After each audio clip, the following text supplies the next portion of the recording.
My name is Dr. Callie Berkowitz, and I'm an internal medicine resident with Duke Health. My parents were both physicians, so I feel like I kind of grew up surrounded by medicine, and I loved seeing two people who truly cared and loved about their jobs. And then throughout school, I was kind of a science nerd and drawn to the mystery and excitement of diagnosis.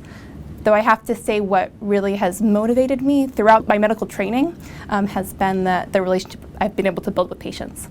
I think that patient care really begins with listening, and I think what I try to do as a physician is really listen to my patients and hear the full story from them, and then be really thoughtful about what steps we take. I think that medicine is collaborative, and it's patients, and it should be patient-centered. So that's the approach I like to take with patients.